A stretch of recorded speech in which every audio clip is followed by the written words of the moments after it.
Good afternoon. This is Good Afternoon Ghana. My name is Helena Nyeweja and you are welcome. Let's get into our headlines for this afternoon.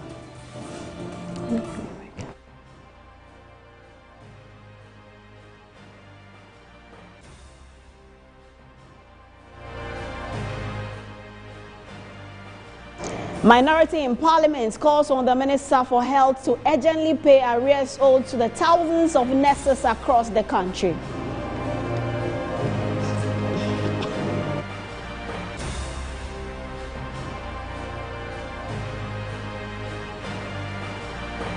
Former Vice President and new Patriotic Party flag bearer aspirant Dr. Mahmoud Bawumia is set to launch a nationwide campaign tour on Wednesday, 16th October 2025.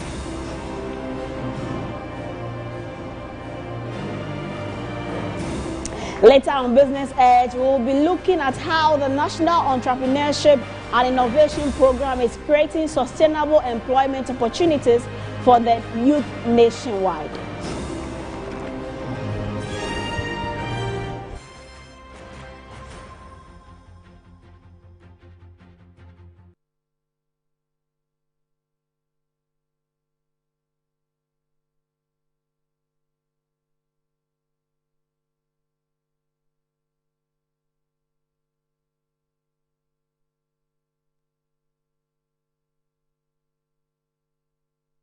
Again, it's Helena Nyeweja. Thank you very much for keeping us company. We are coming live to you from the Ikea Boahima studio here at Northridge. Let's start from here.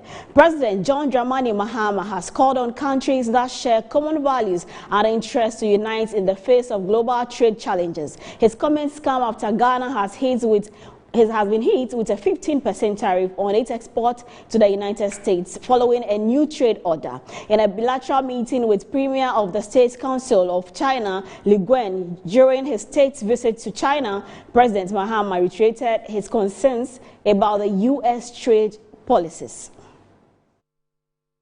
The world is changing rapidly after the Second World War. We all agreed that we would adopt a multilateral world order. Unfortunately, some countries have decided to act unilaterally, both in terms of their relationship with other countries, but also in terms of destroying the rules-based world trade order that we all had agreed to. And so countries are slapping tariffs unilaterally on other countries.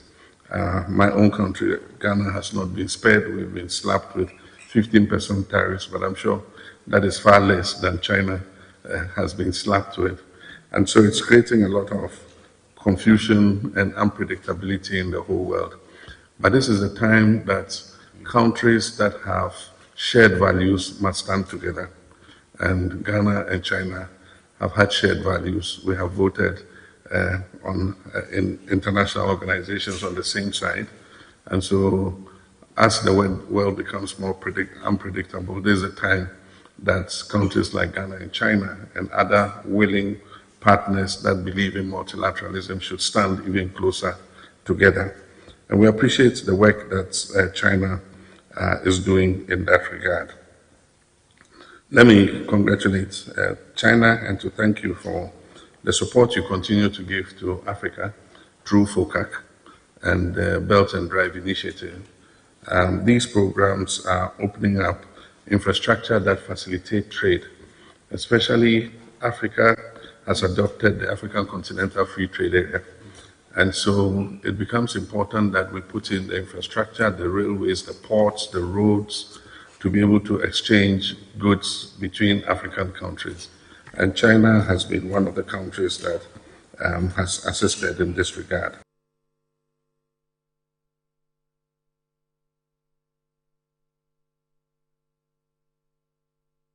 Now we are getting on to our second story for this afternoon, and there's a lot happening as the Vice President, Professor Nana Jane Opoku-Agyeman, has reaffirmed government's resolve to end illegal mining, noting new measures are being put in place to ban mining in forest reserves and in river bodies. The Vice President said this when she met the Ghanaian community in Belgium. Belgium was part of her official visit to Brussels for the 2025 Global Gateway Forum. Chairman of the Ghana Council in Belgium, Kweku Boama, during the engagement raised concerns such as high duty import charges at Ghana's port, certain food products not allowed into Europe, and labor export. Concern for Ghanaians in diaspora is the excessive duty at our house. The president promised during the campaign tour that the new NDC government is going to work on it. So please take this issue to the cabinet for us. These vegetables and other foodstuffs are not allowed in European markets. They are not allowed because they have too much pesticides. The Vice President, Professor Nana Jeno Pokwajimang, thanked the Ghanaian community for the continued support and contributions to national development. She highlighted government initiatives such as the Jumara program and the 24-hour economy policy designed to expand employment opportunities both locally and for Ghanaians in the diaspora. She reaffirmed the government's resolve to end illegal mining. A bill is being prepared to reverse what we saw and to ensure that the people are moved out of these areas and properly placed. What's even more disturbing also is the fact that when some mine, they just leave the place bare. We are having reports of people falling into the pits. So we have so many things and we need everybody's support, showing that we can all drink clean water. 2,167 licenses were issued within 8 years. So some people took it personally as a business, and unfortunately, the majority of them were government leaders. We have a measure in place now. We would restore our water bodies. We are not going to issue licenses that are random as it is. We are also reviewing those licenses to make sure those who are not deserving are removed from it. The Vice President's meeting with the Ghanaian community in Belgium is a reflection of the government's commitment to engaging with its diaspora and promoting national development. Still on illegal mining, the General Secretary of the General Agricultural Workers Union, Andrews Adokwe-Tego, has commended the President for setting up a task force to combat illegal mining. He, however, urged traditional leaders to remain vigilant and caution those involved in the act to desist from it. When we went there, we saw something good coming. You know, a journey of 1,000 miles begins with a step. And the report given to us, especially the one that came from the soldiers, and you know, I trust the military, and they said that it's like a war. So they are using war strategies on that. So they are coming for the people. I think that these are murderers. We should not treat them with thinking that they are finding just jobs to do. So some people have also addressed the fact that the chiefs are also a problem. Yeah, local intelligence is very important in this fight. And we must encourage our chiefs that they are holding the land in trust for the people. And the future of the children in the community is key. So you cannot, for a day, give the land out and take small money and compromise the whole livelihood of the community. Most of the galamsey money do not get to the people who suffer it.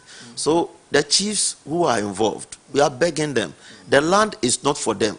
It is for our forefathers who bequeathed them that they should look after those lands for us. So the communities must rise. If there is a chief who is misbehaving and selling your land, please rise up.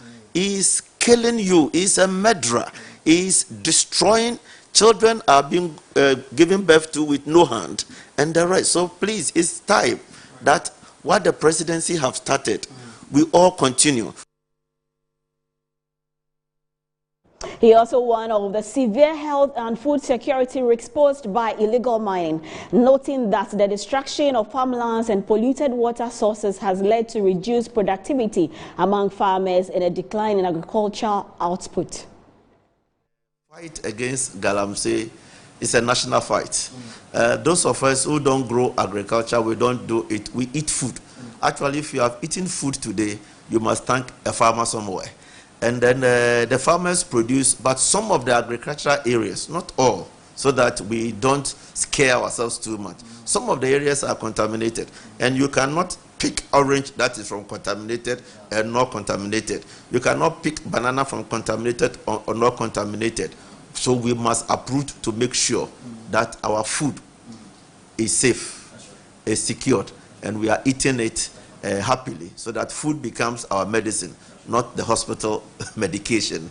And then we also calling on all our members in GAWU. As the General Secretary of the Union, our members have done very well all across the country in the fight against galamsey, be it in oil palm, be it in cocoa, be it around rice and the rest. We are calling on them that the official position of the union is that galamsey out for agriculture to thrive. Now, President of the Importers and Exporters Association of Ghana, Samson Awingobit, has applauded the Bank of Ghana for its effective monetary interventions that have led to the recent appreciation of the cedi and improved loan conditions. Speaking to Metro Business, he noted that the development has brought significant relief to businesses within the import and export sector. Well, I can tell you, yes, importers and exporters are clearly very happy from the way the current governor of Bank of Ghana and his management team are carrying us along with a daily update or weekly update of what is happening or what they are doing to ease the pressure that is in the system, especially when importers are looking for foreigners to go and do businesses. So far as Christmas is just by the corner.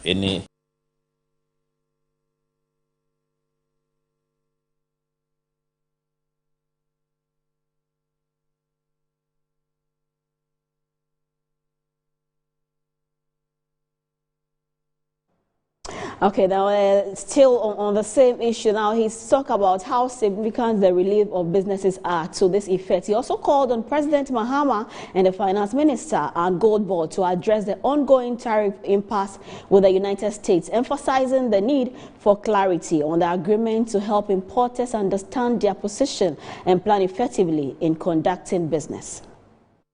I'm getting calls that people who export their product to the U.S. market are grappling with this 15%. In fact, first it was 10, and we were crying. Then Donald Trump came back and said, okay, 15%. And Ghana, we sat quietly. But the president addressing the envoy, he said, Ghana government is still in talks. The truth of the matter is that, Mr. President, the AGUA actually ended in September. And so those exporters who are sending their proceeds, what are the things they take from you? Gamut had asked Ghana Federation of Exporters, Fitch, whether if there is any plan to say, well, for Ghana now, American government is say, okay, we'll give you 3 months moratorium, we can still export while we are in talks with the government.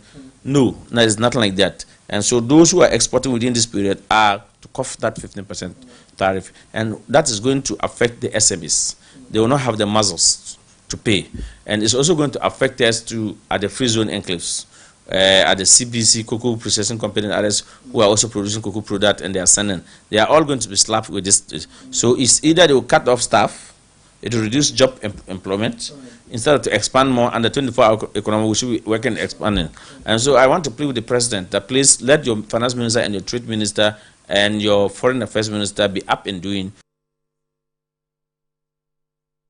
Let's do some more business this afternoon as labor experts and chief executive officer of the Game and Game Group, Austin Game, says the country's educational system must align with the policy objectives of the government's flagship 24-hour economy to ensure successful implementation of the policy. According to him, it will afford the business community and Ghanaians a better appreciation of the initiative. He spoke during a 3-day appreciative leadership and organizational effectiveness and training workshop Game, where participants were equipped with leadership, mediation, and conflict resolution skills. It's about adding value to what we have been doing all this while. Fortunately, the policy that have been rolled out is fantastic. All we need now is to connect And we have to carry along with us the working people, both in the informal and formal sectors of the economy, particularly RIC and manufacturing, even services. All those, we must add value to them. In addition to that, we need to change our educational system by way of getting people to be trained and to understand the operations of a 24-hour economy. Not that people have not heard it before, have not seen it in London, in Australia, in Canada, in Japan, in the US. People have heard of it, have read, but reading something is different from translating it into action. And that's what we're seeking to do now. Indeed, beyond sensitization, we must consciously begin to train our students that are coming out from school now about what 24-hour economy represents. We don't need it to be like it's just a statement or a political gimmick. It's real, it's authentic, and therefore we need people to be taught not to operate on the periphery, but on the front burner of what it should be. And I strongly believe that by the time we finish with this program, people would have known how to have a discovery of what the real 24-hour economy, which is now the mainstay of the economy of Ghana. Sanitation now. The Municipal Chief Executive for Sunyani West, Honorable Asante Boateng, has affirmed his commitment to ensuring that President John Mahama's reintroduction of the National Sanitation Day initiative is effectively implemented in his municipality. According to him, the initiative will play a vital role in keeping the area clean and preventing sanitation-related diseases. He made those remarks in an interview with Metro News. Some few years ago, there was the notion that Sunyani was the cleanest city in Ghana, and which I think it still is. But coming into office, I realized that we are somehow engulfed with filth. So one of the things that straight away came into my understanding was to make sure that our environments become clean. As the President has even remarked that every MDC, MMC who does not ensure that his locality is clean is subject to maybe removal or whatever.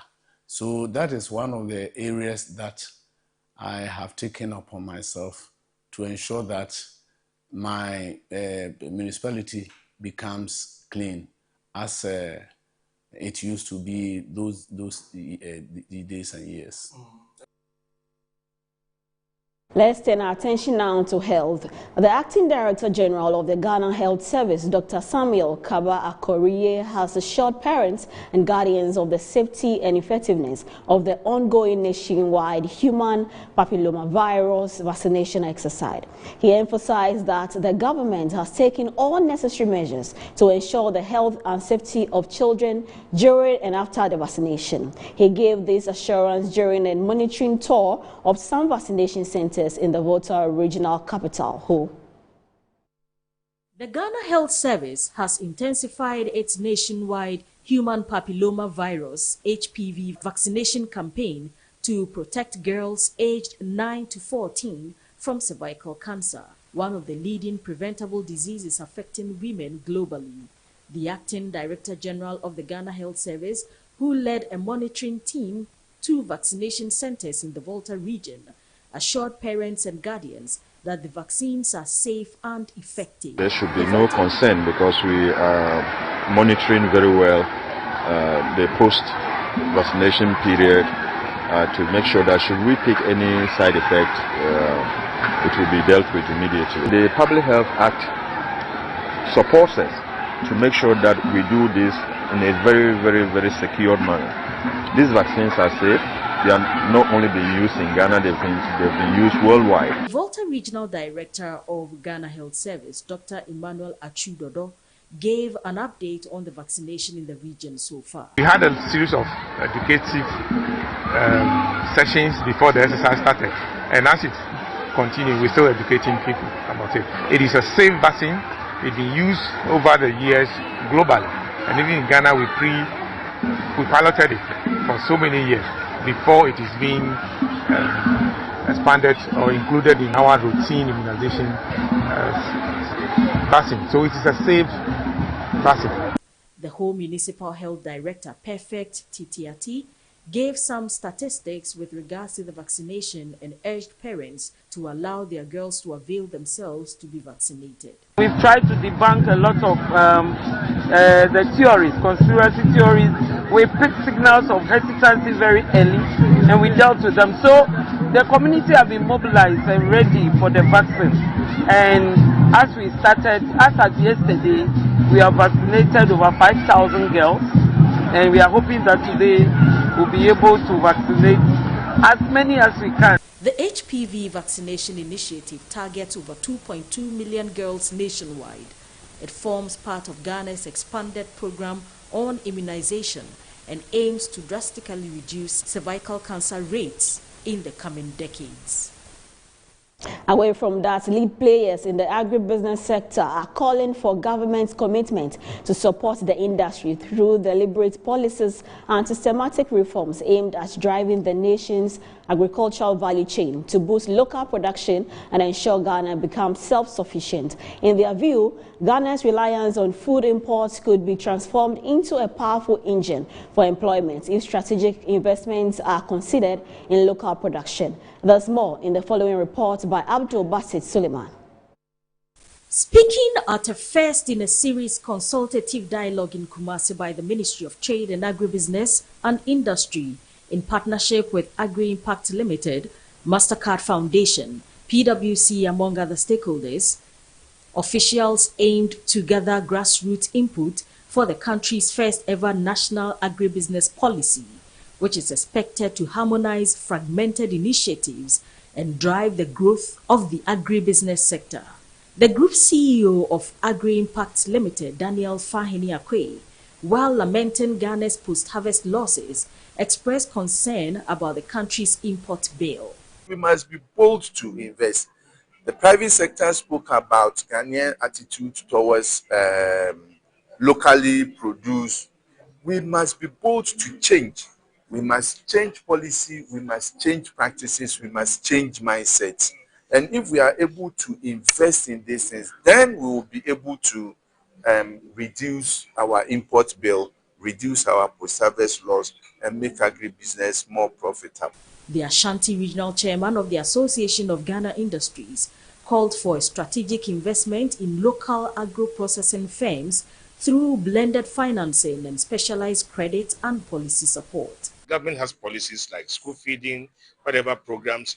Government should start buying made in Ghana products so that industry will follow. Industry will thrive. The government shouldn't be doing school feeding or other programs and import products from outside to feed local people.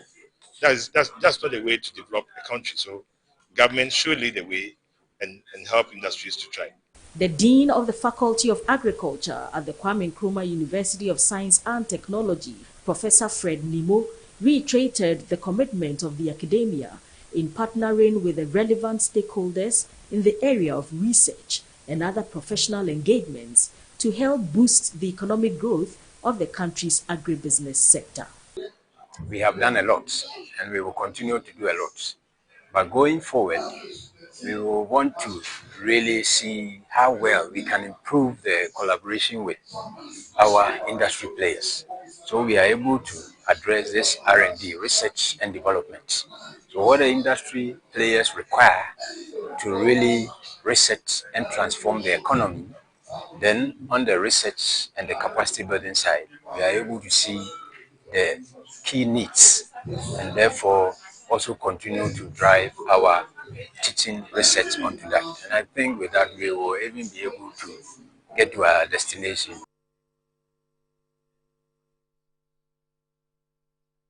Away from agribusiness, the Ministry of Tourism, Culture and Creative Arts, Ghana Tourism Authority and Black Star Experience have successfully launched this year's December in Ghana initiative aimed at promoting the country's tourism sector and heritage. The initiative, launched by the Chief of Staff, Julius Deborah, will feature a wide range of activities, including cultural performances, food festival and music concerts. Aligned with the spirit of the Black Star Experience, Ghana's premier tourism initiative, December in Ghana, continues to position Ghana as the ultimate destination for culture, heritage, entertainment, and reconnection. Speaking at the official launch of the event, Mame Efua Hujeto, Chief Executive Officer of the Ghana Tourism Authority, mentioned that the December in GH will showcase Ghana's vibrant spirit to the world. Our focus for December in GH 2025 is clear: innovation, inclusivity, and impact, where deepening collaboration with private sectors, enhancing destination branding, and ensuring that this season delivers a sustainable growth for the communities and creatives who make it possible. The Minister of Tourism, Culture and Creative Arts, Abla Jifa Gomashi, stated that the event will contribute immensely to tourism, generate thousands of direct and indirect jobs across various sectors. We are no longer selling just destinations. We are curating experiences, stories of our culture, rhythm, innovation, and pride in 2024 alone.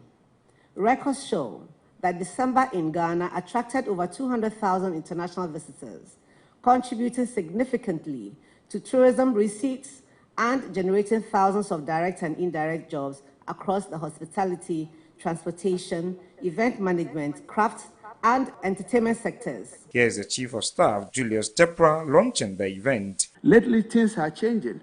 And so you have thousands of TikTokers from Ghana. So imagine somebody just showing a 30-second dance of Dipo and then concluding December in EGH. We just found out that Morocco last year made over $11 billion from tourism. Ghana, we did something around 4.8 thereabout. But President Mahama believes that if we all work together and do what we're supposed to do, we will be able to raise it higher. And that's why we are here. This year's edition, beginning from 6th December 2025, will feature 100 activities across all 16 regions of Ghana, celebrating 100 years of high life music, culture, theater art, concert, fashion, business, investment, as well as community service.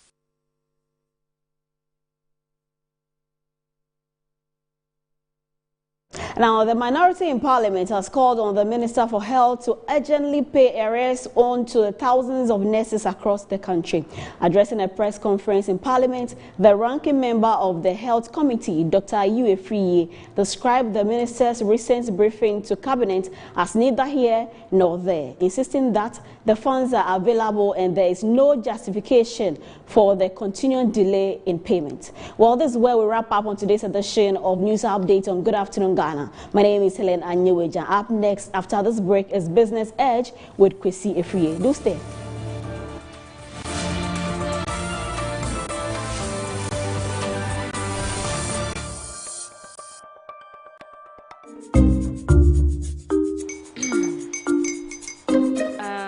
Kwame and his uncle are almost here. Wait a minute. This one too, your friend Kwame. Wait, Kwame. As in the same Kwame again? Yes, Mommy. I'm the second coming. Into all this tension just to reintroduce that broke boy from Kaswa. Why would you deceive the family like this again? Now I understand the whole delay. Trotro from Kaswa, dear. Why wouldn't he be late? Or be late? Of course.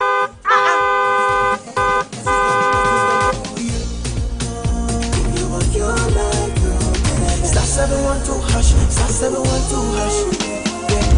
You go be the luckiest.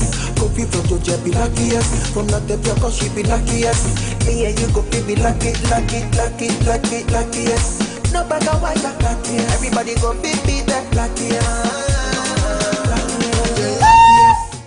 That's Kwame! Send your God down for boom.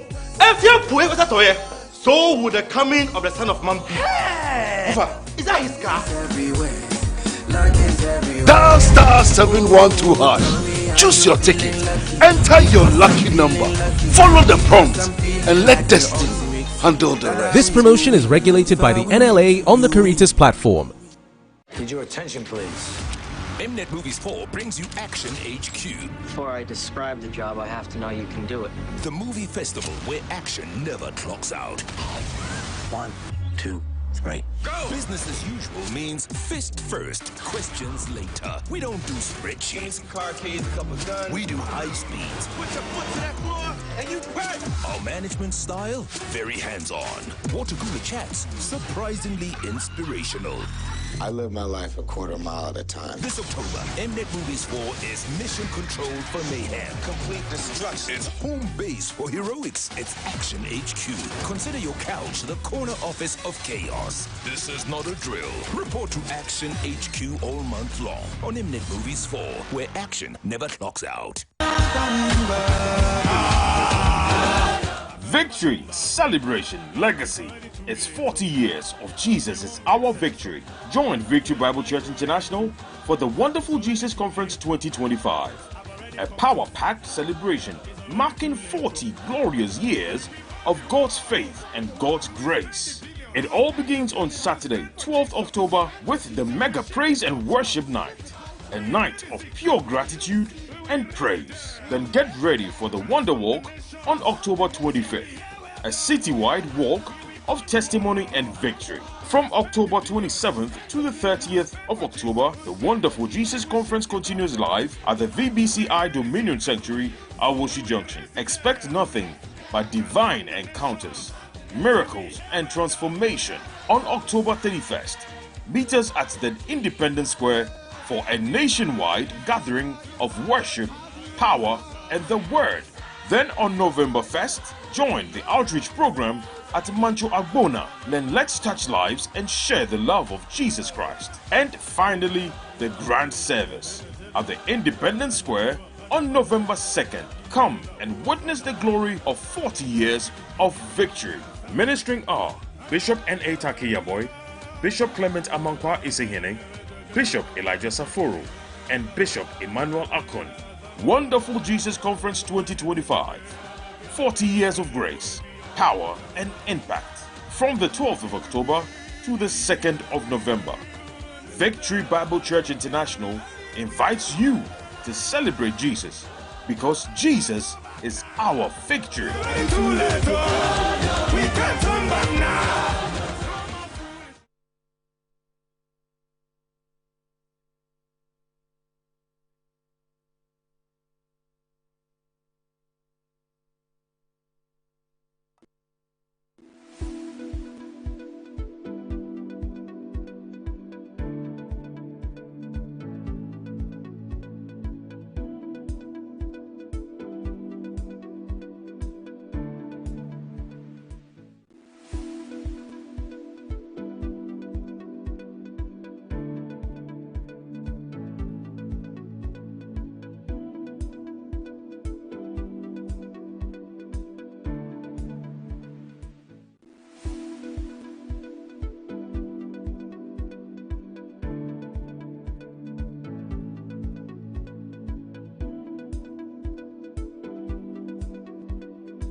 And thank you very much for joining us this afternoon. Of course, it is Good Afternoon Ghana right here on Business Edge. In the afternoon, when you tune into Metro TV, you get the best of news analysis in the area of economics, in the area of business, in the area of agriculture, in the area of trade, banking and finance, and so on and so forth. Whatever it is that is related to economic development, especially with a focus on employment, job creation for the young people of Ghana, we here at Business Edge are interested in that. And so let me welcome you to the show. We are coming your way right from our studios here at Rage in Accra. Let me remind you that we are live on DSTV channel 277. We are live on our Facebook page, Chairman Kwesi Afie, and of course, Metro TV news pages, and on all social media platforms. You can find us.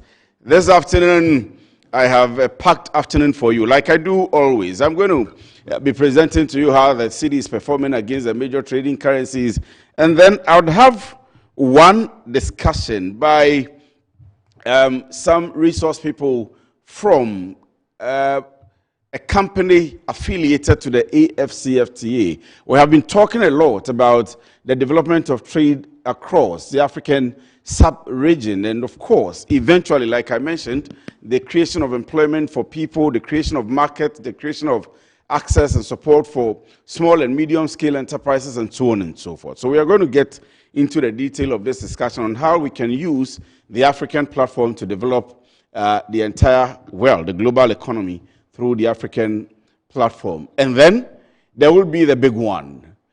What is the big one? Let me still announce it anyway. I'll be hosting the NEIP. There are lots of programs that His Excellency the President John Dramani Mahama spoke about on job creation. So in the run-up to the elections, the presidential candidates, John Dramani Mahama, His Excellency, Dr. Mahmoud Bawumia, and the rest were all talking about the creation of jobs for the people of Ghana. His Excellency won, and he has rolled out a number of programs. We have the National Apprenticeship Program, we have the Ejumariwa Program, we have the 1 Million Coders Program, lots of them. What is becoming of them? How are they running? How are these institutions who are supposed to implement these projects on behalf of His Excellency the President actually implementing these projects? This afternoon, I'll be on the NEIP, and so I'm sure that we'll be able to put our phone lines on the screen. When I have her seated here, you may want to send in your text messages, and we will read them out for you. So thank you very much for tuning in. We begin the show now, and we begin with that of the performance of our cedi against the major trading currencies. Let's see the dollar. Let's see how the dollar is doing.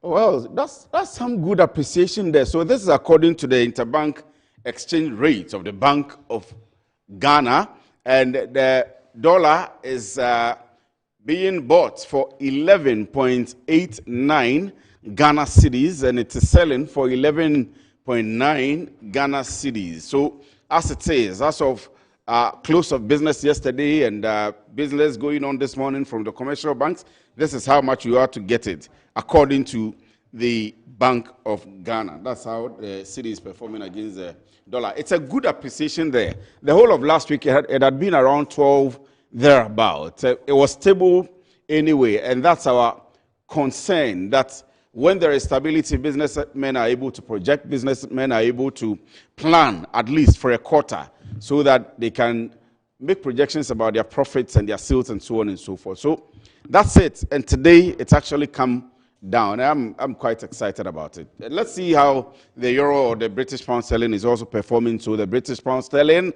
is going for 15. So quite an appreciation here also. Wow. 15.85. That's how much it is being bought for, 15.85, and it is selling for 15.87. This is the British pound sterling, selling for 15.87. Let's see the euro, how the euro is also performing so far, and see, well. So generally, I'm sure businessmen will be quite excited, and even on the ICOMS platform, I'm sure they will be more excited because we usually have a better rate there on the ICOMS platform. So for importers, exporters, Samson Asaki, when I'm done here, I'll call you and see whether you would express to me your excitement about the appreciation of the cedi, at least comparing this week and last week, how it is going, and we'll see about that. So, very good news for businessmen and everybody who is either buying or selling. And we pick these platforms specifically because these are where we have our major trade arrangements. So Ghana, we do a lot of trade with Europe. We do a lot of trade with the UK. We do a lot of trade with the United States of America. And even when we need to go into China, we do trading with the American dollar. Before, when you get into China, you can now do the Chinese currency, the Japanese currency. If you go into South Africa, the South African rand, you will still need to exchange some dollars before you go in there. But these are things we had hoped that a free African trade area, that's we hosting the AFCFTA, would have solved. How are we able to have direct interactions with a country like South Africa, where we do a lot of trading with? In Nigeria, how are we able to do direct interactions with them? We heard the Bank of Ghana speak quite recently about modernizing systems, introducing systems that we can do direct trading with these countries. And so that's it for the performance of the city against the major trading currencies. I'll come to the studio now and begin my very first interview. And I have in the studio here a team from Assets Africa. Assets Africa. I know they talk about trade, and what we are talking about this afternoon is understanding global trade through the lens of Africa. And I have to my immediate right, Peter Adeto. Peter Adeto is the team lead of Assets Africa. I hope I got it right. Very right. So, Peter, you're welcome. Thank you, Chris. And thank you for joining us in the studio here this afternoon. And then Kafu Idenu is trade finance lead, Assets Africa. And I got it right. Yes, sir. Denu or Denu? Denu. Denu. Yes. But thank you very much for joining me this afternoon. Assets Africa. Let me begin with you. What do you do? We are an organization that has been set up, and we train and help SMEs and startups to conscientize them and create awareness, knowledge, and then we kind of help them go through what it is to set up business with the right documentation from the beginning. We help them to be able to put up their teams. And then, most businesses by 5 years when they start up, they've gone down. But we help them through the whole process and then help them grow, even to be able to start exporting to other African countries. You do that here in Ghana, or you do it across the African continent? We do it across African countries. Not just Africa, it's spread over the world as well. There's people in the diaspora that are part of it. Oh, for Assets Africa? Yes. People outside Africa who are part of Assets Africa? Yes, they have benefited from our courses, our classes, our training, and so they're doing very well in business so far. Okay, so how are you affiliated? Let me ask you, Piero, to the AFCFTA. So Assets is an implementation agency, if you would call it, for the AFCFTA. There's a landmark agreement, and the AFCFTA cannot do it alone. And so these agencies come together to support the implementation from country to country. So even with countries, various countries that have signed up to the agreement, they have the national coordinating officers for the various countries. So they coordinate the national efforts, trying to consolidate the activities on a national basis for the AFCFTA implementation in those countries. However, most of these talks are on the national level or on the international front. We bring it down to the locals or to the SMEs and the business to be able to, so they're able to relate with it and to take advantage. But are we advancing? Are we advancing in that course? We are. I would say we are. There is a lot of work to be done, but then we are advancing on that course. When it comes to tariff reductions, every country makes money from tariffs. And so after he's saying we are going to reduce those tariffs, or we are going to totally eliminate it, meaning revenue for these countries is going to drop.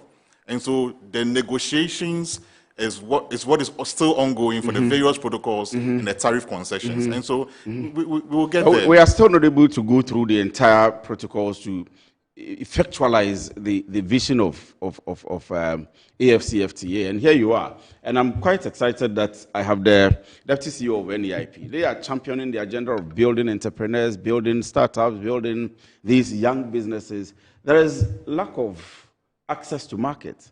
You are there, AFCFTA, but our people are still within their localities and they can't go anywhere. Yeah.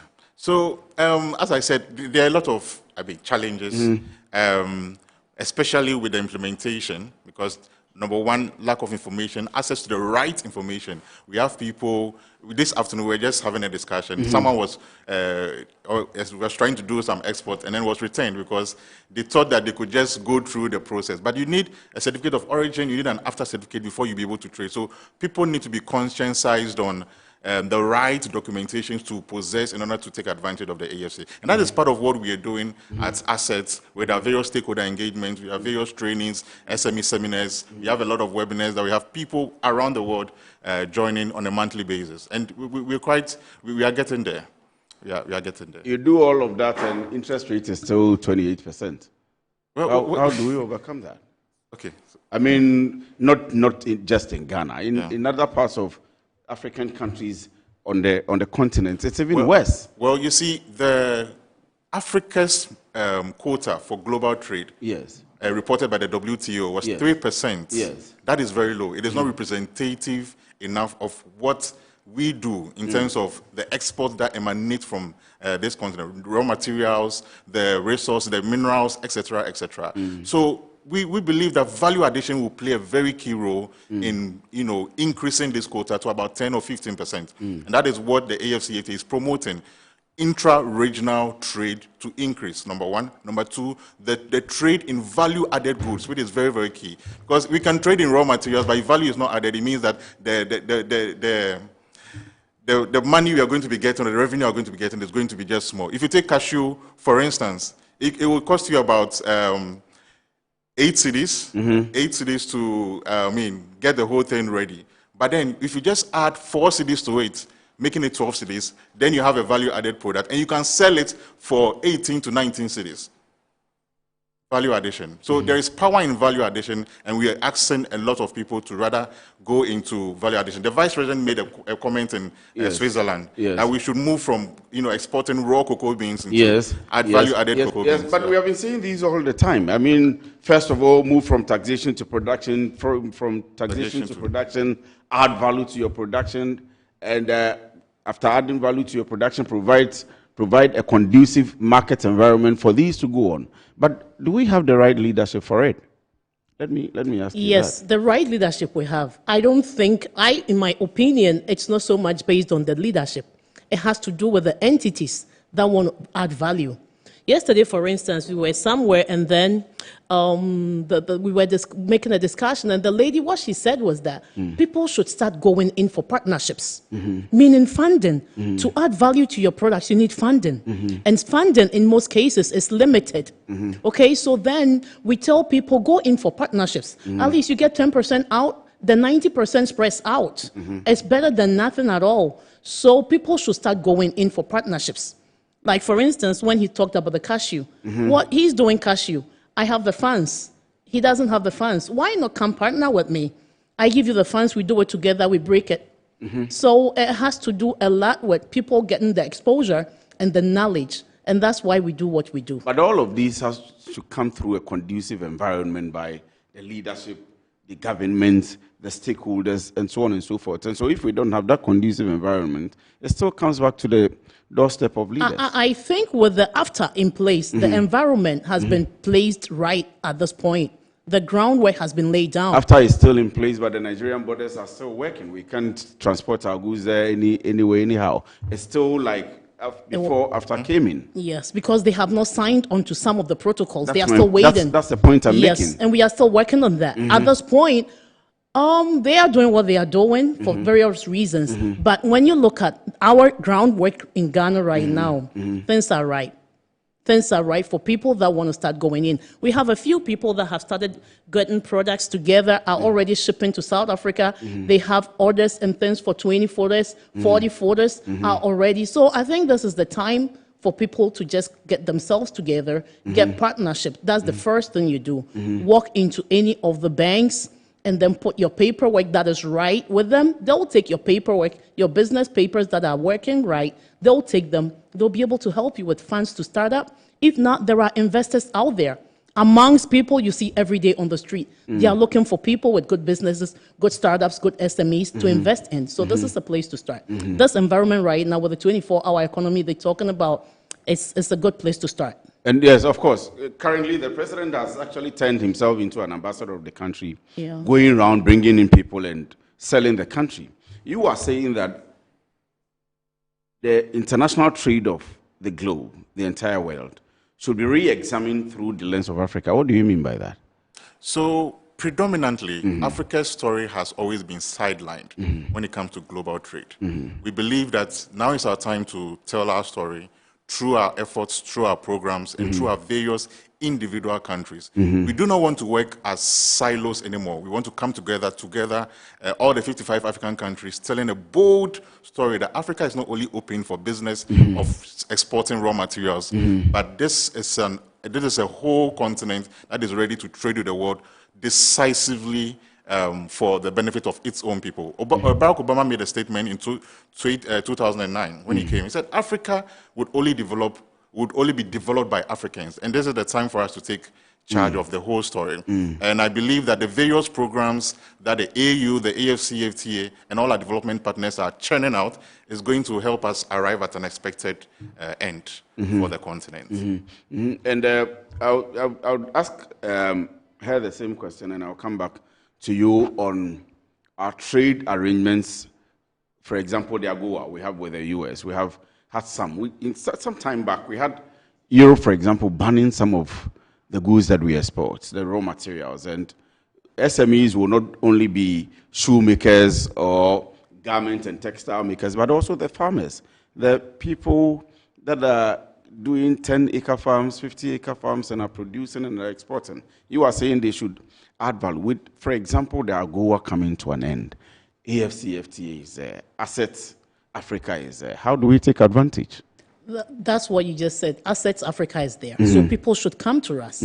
We will train you. We will teach you from the beginning to the end how to get your products to get to the market, the world market stage. The reason some of these raw materials or products from Africa or from, let's say, Ghana are returned are because they don't meet the world market. If the it's standardization. EU, it's not up to the mark of them. So let's say, for instance, if it's EU, they have their standards. If it's US, they have their standards. If you don't meet it, nobody will take it.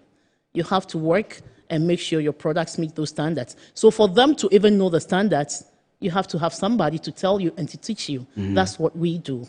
But do you secure funds for people? I'm interested in the funding, because in all of these, if we get the training, if we get the concepts, if we get everything and there is no money, of course, you've suggested a solution, which is very key, the partnerships. We need to do partnerships because it happens outside the country. But here in Ghana, you need funding, you need money.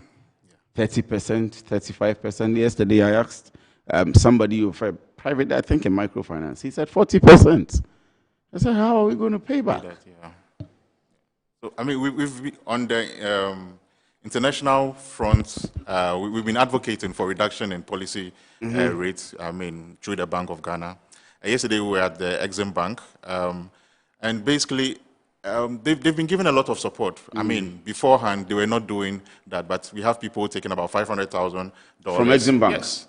About $500,000, that's huge. $1 million, $1 million Ghana cedis. So there's a lot of support. So it's all about information. If it's like I'm giving you something, if you don't know I'm giving you something, you definitely not receive it. On the front of standardization, if you go to the EU market, any product you produce in Germany would be accepted everywhere within the EU. Yes. But if you come to Africa, the story is different.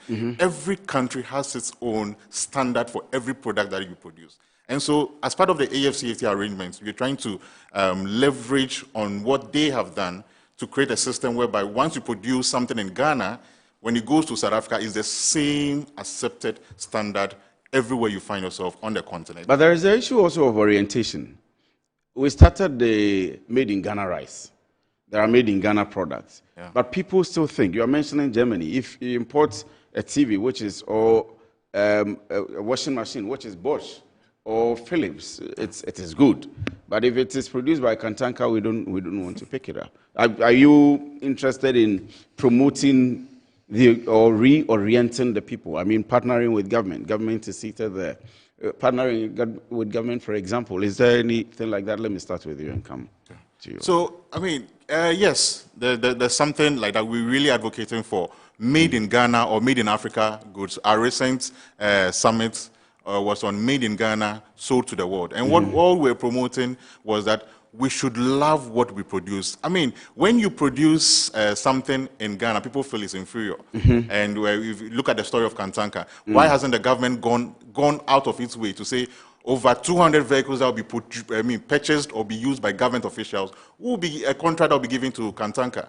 Why hasn't that been done? Because why haven't you, the private person, also bought your personal? You bought Toyota, or you bought which car do you use? You bought it from outside the country. Well, it's a government. So yes, it's a government problem, but it's an individual problem too. That's why I asked about the orientation, our own orientation. Luckily for me, you are an institution which is set up to make sure that we are consuming or we are supporting, even if we are not consuming. There is a good market, maybe beyond Ghana, for SMEs, for startups, but we should also consume. So that's what I'm asking. Are you also consuming? Yes. And what are you doing to promote this in Ghana? Yes, that's what he said. Most of our summits, that is what we do. Made in Ghana products. We encourage our people to send the word out. Because what these SMEs and startups are doing are products that are made in Ghana. So they need consumers to know about it and to be able to use it. But I think it's mainly a mindset thing from the colonial days. That's why we still do what we do. For instance, that Kantanka thing, it's a good vehicle. We don't buy that, but we buy the MG from China. And the possibility is the Kantanka has been made to suit our weather and the roads and everything. But it's a mindset thing, so it would not take one day. So that's what we keep doing, what we're doing. We're trying to create awareness to let people know that past are the days, gone are these days when, Africa things were very inferior, Ghanaian. Right now, things that are done thanks to technology, they are going up to meet world standards. So we should start consuming our own goods.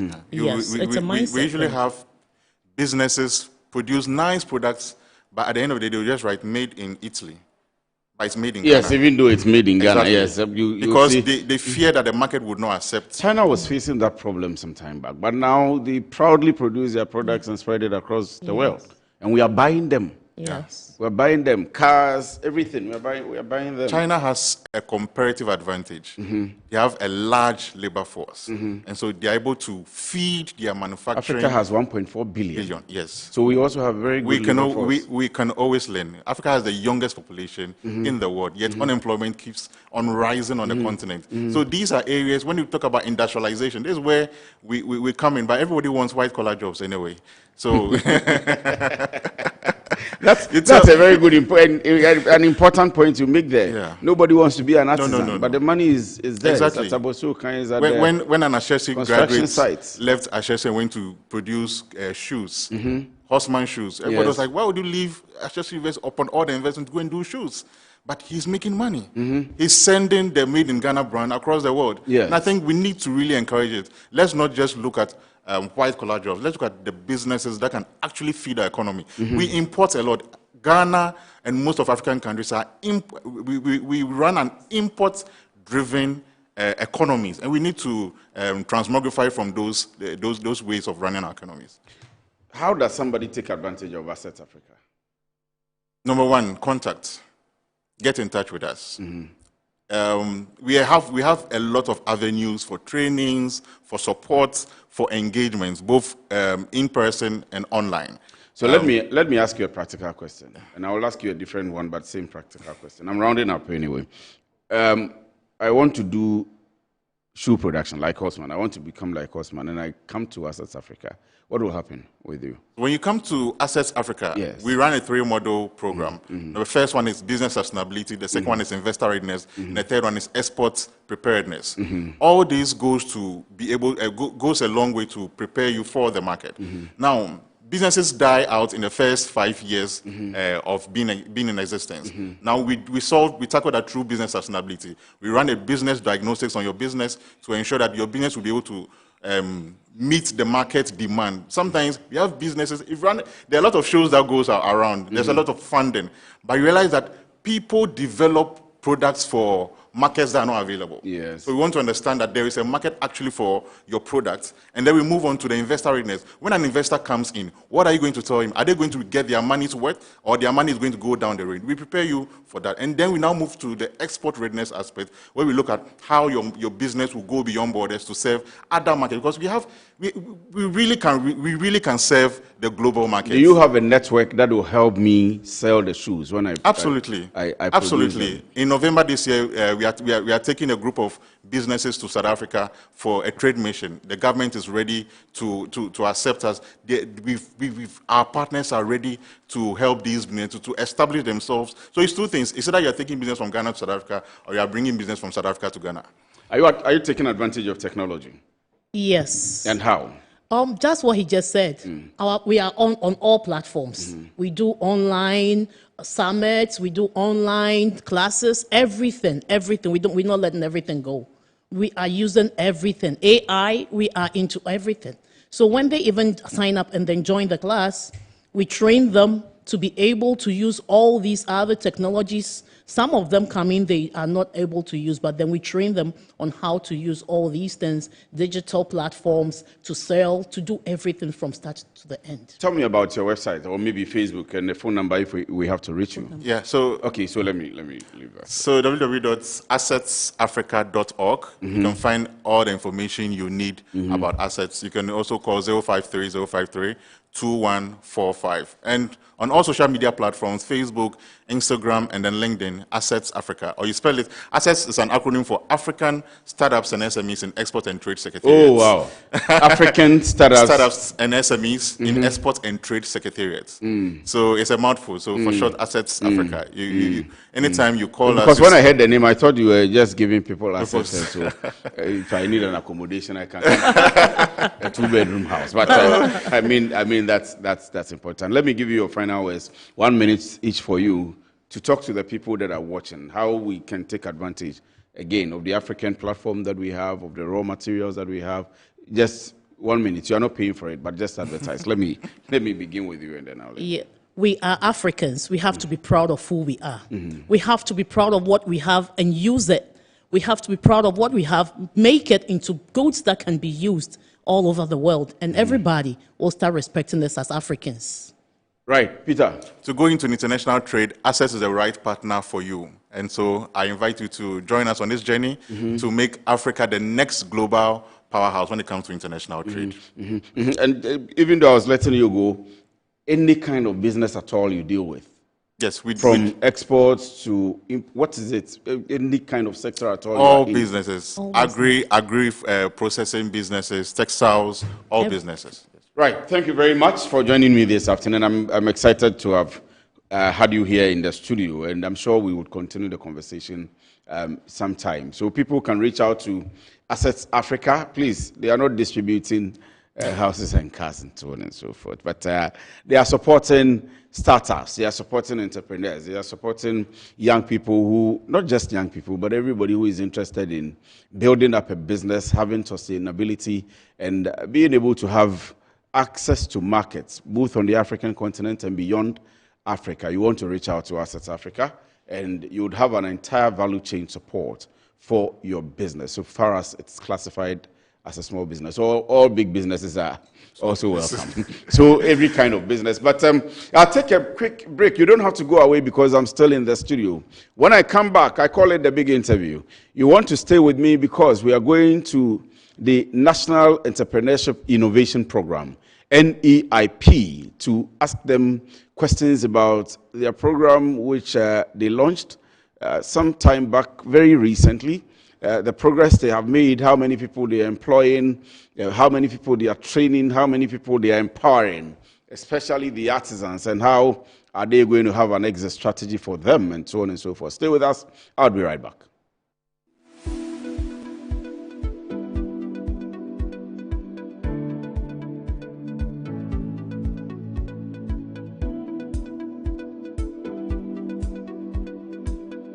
branch manager. Of course, I accept only quality and affordable printed souvenirs for my promotional campaigns. I'm the head of academic affairs of a very important institution in Ghana.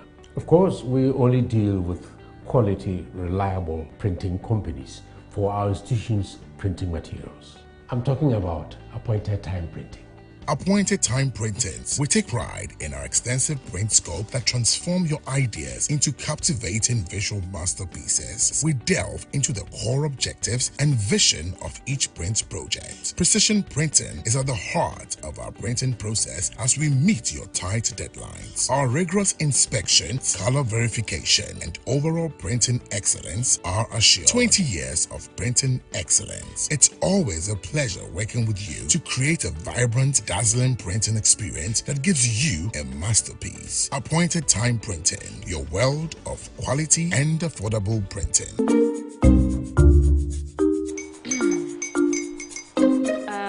Kwame and his uncle are almost here. Wait a minute. This one too, your friend Kwame. Wait, Kwame. As in the same Kwame again? Yes, Mommy. I'm the second coming. Into all this tension just to reintroduce that broke boy from Kaswa. Why would you deceive the family like this again? Now I understand the whole delay. Troll from Kaswa. Why wouldn't he be late? Or be late? Of course.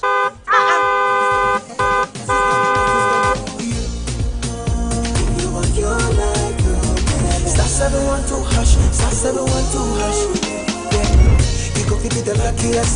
Go be from Georgia, be luckiest. From not the block, she be luckiest. Yeah, you go be lucky, luckiest. No matter why you're luckiest. Everybody go be the luckiest. That's Kwame! Send your God up boom. If you put it away, so would the coming of the Son of Man be. Is that his car? Dial star 712 hash. Choose your ticket. Enter your lucky number. Follow the prompts and let destiny handle the rest. This promotion is regulated by the NLA on the Caritas platform. Hooray, Ghana! The Ministry of Transport and its agencies invite you to the Ghana Transport and Logistics Fair 2025.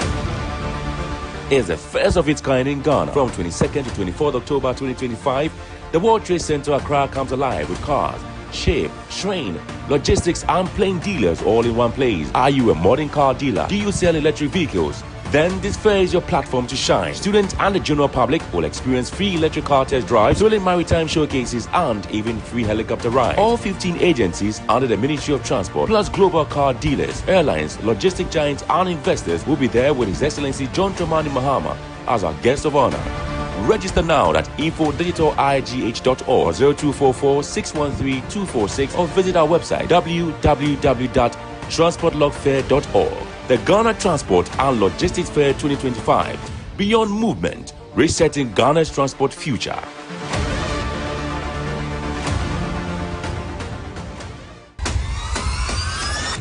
I just want to hear. Welcome to season 2 of Play by Ear. Make some noise! This is the only show. All you need is your ear to win some cash.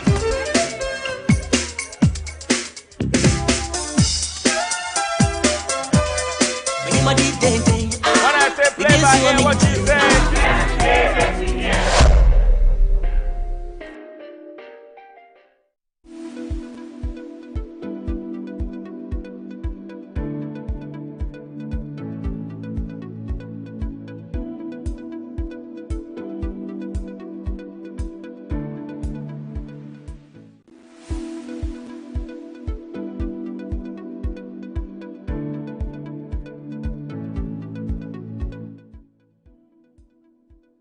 Right, you're welcome back from the break. Thank you very much for staying with me. We are still live on Business Edge right here on Metro TV. And now is the time for the big one.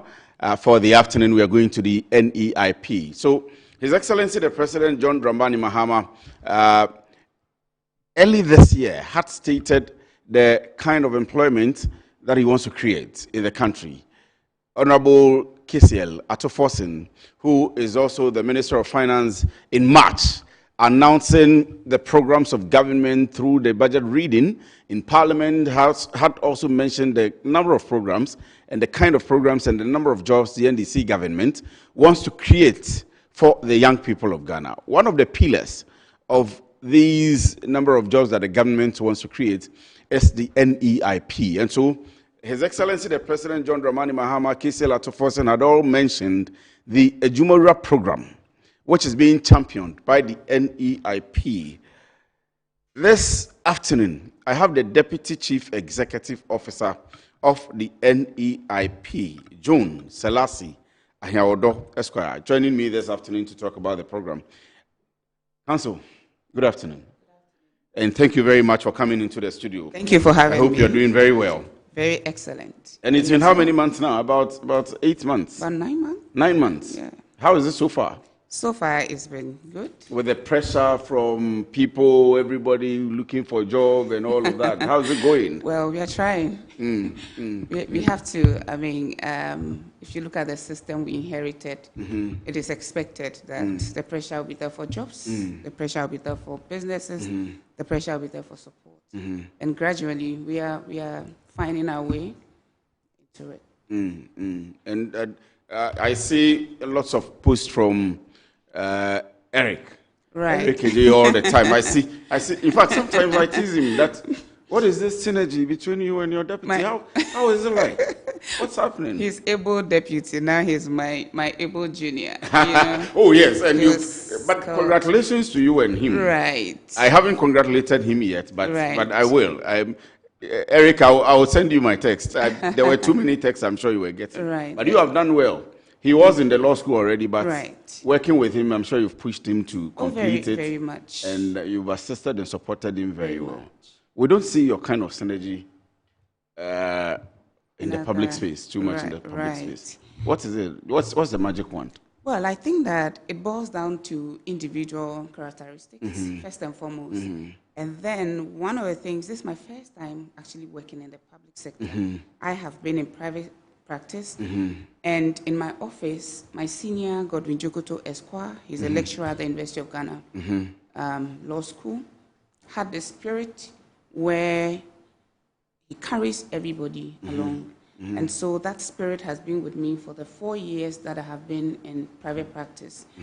Then I enter into NEIP, and I realized that the young man that I'm supposed to be deputizing also carries the same spirit. Yes. Now, when we got into NEIP, the state of NEIP that we met, I mean, in terms of relationship, if you attempt to not to do things the way we go about, Eric and myself, things will be very difficult. And so you would realize that if you come to NEIP, that spirit that Eric carries has trickled down to me and to our directors and then the staff in the office. And gradually we realized that the synergy was giving us results when we started, because things were very much disorganized and all that. NEIP, we are virtually building NEIP. It's not a structured institution. NEIP, in terms of even staff, structure and all that, structures are not in place. There's so much, apart from the fact that we needed to deliver on the mandate that we have, Ejumawura and all the other entrepreneurship interventions. We also had an institution to build from scratch. It was collapsed? Virtually on its knees. And you need a certain level of, synergy to be able to work. NEIP, you would note that many people do not know, we are not yet an agency. We are a program now transitioning into an agency. Still under the Office of the President. Right now, we are under the Office of the Ministry for Youth Development and Empowerment. Oh, yes. Yes, that's true. And, right from its inception as YES in 2014, all the directors of NEIP have been presidential staffers. Wow. All so from CEO to all the directors. So it means that their tenure was coterminous with that of the ruling government. And so when we came into power, all the directors had to exit. And if they exited, it meant that we needed to look for strategic, persons to occupy those directorates in order for us to. And we have, very young and energetic young, men and women that we started, this whole thing with. And we realized, like I indicated, that we needed that kind of bond. But like you said, you don't see that in the public space. A lot of the public institutions that we get to interact with, we don't see the kind of synergy you have with. It is the personal characteristics and traits of the individuals involved. I believe so. And gradually, there's something happening. Every single institution monitors Eric and I, the synergy. Yes, and we have seen that happening. I'll mention institutions, but we have seen that now people are gradually, but what is it? We are all working towards the same goal. So for me, it's disheartening to see that a deputy CEO complains that my boss is not allowing me to work with him. And because of how the system has been running, some people were a little bit surprised and would ask Eric, why do you allow your deputy all the time? Why do you allow her all the space? She's taking your shine and what have you. But over the period, they are beginning to see results. They are beginning to see that working together, under such, conditions, in no way undermines, the leadership of the institution. Yes. So I am very much happy, and I know someday when I become a CEO, the same spirit that my boss has. In fact, you're in the line. You're definitely when I become the main, the same attitude and care that Eric has given, I will transfer same. Let me ask you this: how do you feel when you wake up in the morning? Right. Every morning when you wake up, how do you feel as the deputy CEO of NEIP? I think that I underestimated the nature of work that I was going to do at NEIP. I underestimated it. And so when it started, sometimes, truth be told, I wake up and I'm a little bit scared. You wake up, scared? Yes. As I sit here now, yes. If I open my phone, yes. I will not be able to trace your message or track your message unless you tell me I've sent you a message and I deliberately go on my phone to look for you. Imagine opening an application for 10,000 young people and over 120,000 applying. Yes. And your numbers are public. Every young person is 120,000 120,000. And you're picking just 10,000, at least for the start. For the start. And everybody is reaching out. Sometimes the feeling, I can't explain it. It's a little bit scary, but day in and day out, the successes we begin to chalk and, gives me a certain hope. And so that hope comes in. Does that give you an appreciation of the unemployment rate in Ghana? We have been talking about 14.9% here and there, and so on and so forth. But the people, you, Eric, Malik, Osman, and all of you, I say you are the pivot of every government's agenda. Because if you are not creating employment, then you are not a good government. I mean, for want of a better word. Right. And so these institutions, which are supposed to manage the young people, and that's why I asked you, how do you feel when you wake up? Looking at the number of people that don't have jobs, that you are supposed to make sure that at the end of President Mahama's tenure, he has created enough jobs, he has trained enough people have been empowered. Prior to coming into government, I think that we didn't really, I personally didn't really, yes, we knew there was unemployment and what have you, but we didn't know the extent, the magnitude of the level of frustration on the faces of young people across the country. But coming into office and with National Apprenticeship, I am on the National Apprenticeship Technical Committee as well, and then with the Jumara and the many other employment opportunities, that His Excellency has, promised the young people of Ghana. It has opened me up to the realities on the ground. Is this scary? It is scary. Like I have indicated, if you are looking out for, as I speak, as I sit here, even on Facebook, Yesterday, when I posted the flyer, people are still asking that the application portal is not working. People still want to get in there to apply. We have closed it. We closed it about 2 months ago. But people are still chasing you to apply. You understand? After the 120,000. Right. So it opens you up to the reality, the frustration, the kind of messages. But you know, I am hopeful and I am a little bit relaxed because I know that with all the interventions that this current government has put in place, and thanks to His Excellency John Dramani Mahama, at least by the next 4 years, the story of young people in this country. I'm happy you mentioned the president. Is he committed to solving unemployment from where you sit in the country? He's more than committed. Why? Very well. You remember that prior to election 2024, he made a pledge to the young people of Ghana. He entered into a social contract with the young people of Ghana and promised them that I have, listened to your plight. I know what is going on, and I am committed to creating opportunities for you to at least bridge some of these difficulties that you are encountering. And based on that, Ejumara was introduced. The National Apprenticeship was introduced.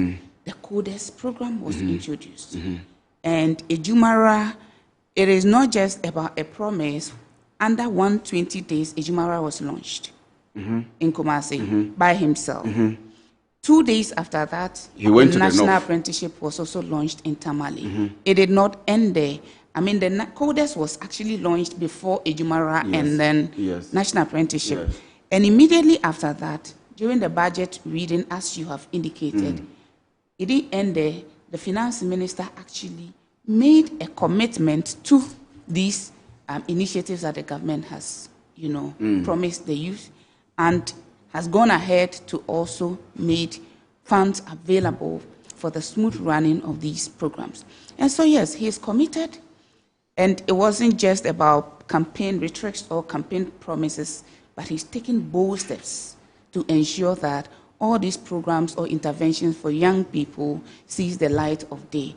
And we've come so far with Ejumara, and I am glad that this afternoon I'm here for us to get into the nitty-gritties. For the purpose of people that are watching us, right, or maybe hearing of Ejumara for the first time, let me ask you, what is Ejumara? Very well.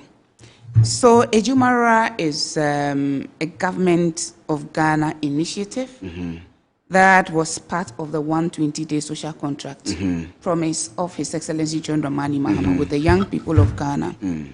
And the basic, principle underpinning Ejumara is for at least 10,000 young businesses, businesses owned by young people, to be supported, to be given entrepreneurial support. At least 10,000. Out of it, 2,000 of these businesses will have the opportunity to be given funding. And we'll go into that. I should have applied. No, it's not late, it's yearly. Okay. So this is just so we can still get it. Yes. In January, we are opening for... Because we had 100,000.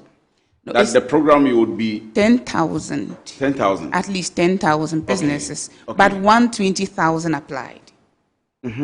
You get it? I get it. I yes. get it now. So, and the support for Ejumara, people have this mentality that Ejumara is just about government doling out monies to, in fact, foot soldiers or foot to soldiers people, or party supporters and so on. Ejumara is totally different. So there's an impact assessment report that has been conducted by the Center for Scientific Research. And one of the recommendations or one of the lacunas that has been realized from past programs is that people get money all right.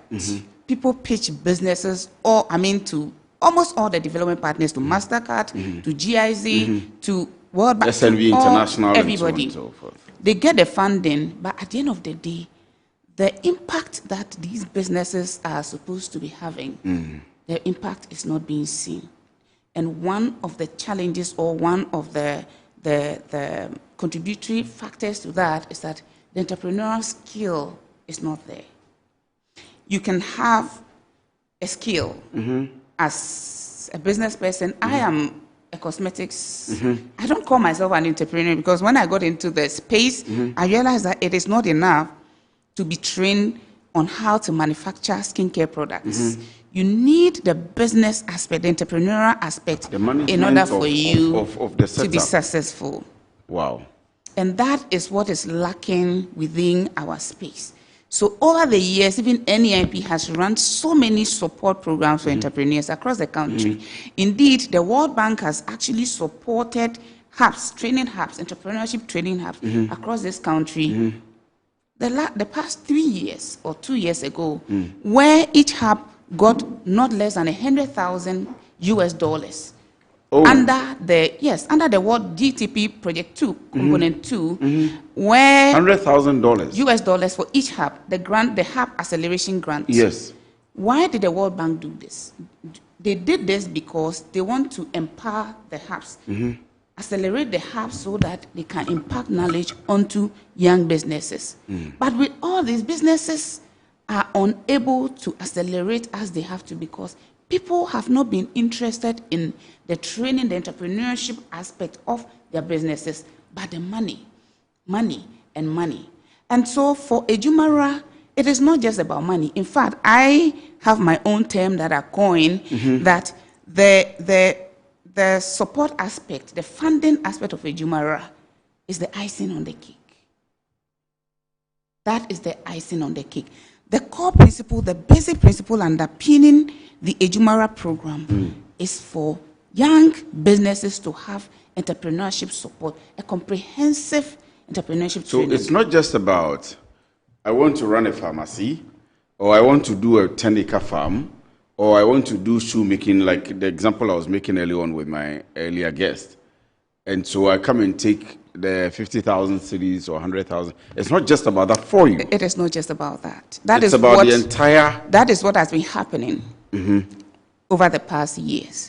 But this time around, if we are saying, if we all agree as Ghanaians, and we have agreed, that is why we've given His Excellency that overwhelming mandate, that we are resetting this country, then the challenges of the past have to also be reset for us to be on a good, pedestal. And so the Ejumara, we've designed a comprehensive manual. This is the manual. Let me, okay. You can show it too. So I can, yes, I can. It says the Ejumara Program Training Manual. Very well. So this is a training manual. You can see how bulky it is. I'm going to ask you how long it will take to go through this, to train the people. Right. Either the trainer of trainers or the trainees, or how you're going to do that. But this is it. So this is the National Entrepreneurship and Innovation Program, Ministry of Youth Development and Empowerment, the Ejumara Program Training Manual. So we see yourself and a section of people, a cross-section of people. We see the we'll be talking about that as well. Right. And then this is a farm. Right. Okay, so we'll put that down. Let's go on. How is it if I come to NEIP today and I apply? What's going to happen? Right. So before I get there, the program has gone through different stages. So immediately after the launch of the program in April, that was April 28th in Kumasi, the portal was designed and then applications were open, both online and then offline, the hard copies to all the YEA district offices across the country for those who do not have access to the internet to also get the opportunity to apply. Oh, that's good. That's great. After that, various stakeholder engagements were held. The Association of Startups, the British Council, financial institutions across the country, government agencies that have some linkage with what we do, and yes, a couple of institutions. We held stakeholder engagements after that to, the design of Ejumara was there, all right, but we needed input because these are people who are experts who have been within the ecosystem, and we needed their input to make it to belong to all of us. Exactly. We usually complain about consultation with major stakeholders in the country. That's a complaint we in policy initiatives, policy implementation, and all of that. Government leaves out all of these people, and then it comes back to haters. But these people you are cook in the and industry. give the food to them. Exactly. To eat. That's why we cooked with them, for them to own it, all of us to own it together. So, and if you listen to almost all of them, they'll tell you this is the very first time in the history of this country that they've had such engagement with things that concern their industry. So inputs were made into the program. Then we went into the development of the Ejumara program. That also, stakeholders came on board, the British Council, the University of Ghana Business School, there's an incubation center over there. They contributed. At UGBS? Yes. Okay. So professors from Professor B and others were all part of the development of this. After that, we opened another process for the hubs, the training hubs that want to apply, to train our entrepreneurs all over the country. They applied. About 1,000 of them hubs applied. Oh, waiting to do training. Training. And we needed to also get the best out of the best. So we had to also move to the various hubs across the country. I was in Oti and Volta region. Eric was in Bono and others, some of the directors all over the country to visit these hubs, assess the facilities they have, what they have done in the past, the impact of what they've done, to see whether what we want to get out of Ejumara they can offer us. And after that, we made reports. Reports were made by everywhere you go to, the teams made reports, and then selection was also made for the hubs. Okay. After that, we had a TOT for the hubs because they are going to use this training manual. Yes. Some of them have been doing entrepreneurship training. They could have their own manuals, and but now you have a guide. You have a specific structure that you want them to go by. A comprehensive one that will cut across everywhere in the country. So they cannot do what they want. No. They are going by this manual. By this manual specifically. Specifically. That's all of the trainers. Yes, all the trainers across the country. So we had a TOT with them. And after the TOT, now we had the onboard. The selection was done. That also, an independent committee was put in place. Also, the British Council was involved there, University of Ghana, the ecosystem actors. Every institution in this country that has something to do with the ecosystem were part, and some selected entrepreneurs, Tony Senaya and others. And then selection was done. They actually sat. The guideline is there where we are looking for 3 core things for a beneficiary. You should have, because at the end of the day, it's job creation we are looking out for. So the business should have that, capacity to create employment. Yes. You should have the capacity to be sustainable. I mean, the business must be sustainable. Yes. And then scalability should also be there. And so all these guidelines were given. Since that is their field, they ran through every single proposal because the applications were made with business proposals, and then were able to get the 10,000. Okay. After that, the onboarding was done. So as we speak, out of the 120,000 applicants that we have, right, you have a board that's been able to select or shortlist. Yes. If I'm to put it that way. Shortlist, yeah. Shortlist the 10,000 people. Yes. And so as we speak, you have a college of 10,000 people. And a little bit extra because of, they would advise that along the line you can have some people drop out and all that, so that we fill in the gap. But on the average, 10,000 people, give or take, 10,000 people who are being onboarded. They've been onboarded. They've been onboarded already. The Greater Accra has been onboarded. So we starting training next week. Okay. Once it starts across the districts, the onboarding will be done at the district level for those outside of Greater Accra. The Greater Accra one was done to symbolize the national onboarding. But at the various centers next week, each hub will do the onboarding at the hub. So if I come to NEIP's data list now, and Kwesi Afriyie is doing agric, and he has been onboarded, and you give me Kwesi Afriyie's Ghana card, I'll go and find Kwesi Afriyie. You find Kwesi Afriyie. You find Kwesi Afriyie. Out of the 10,000 people. You find Kwesi Afriyie. Because, of course, it's Ghana card they used in applying, and so the system is there. You find Kwesi Afriyie. That is if Kwesi Afriyie was shortlisted. Yes. Once you were shortlisted, from the 10,000 you are in there. I'll find Kwesi Afriyie is in there. With the details, address, and business they are doing. Kwesi Afriyie is in there.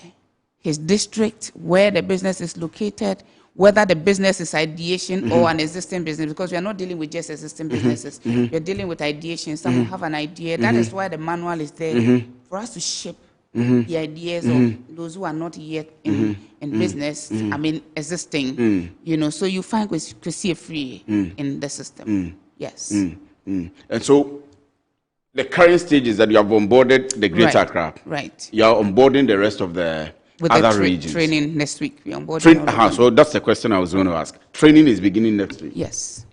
What will be the form of training?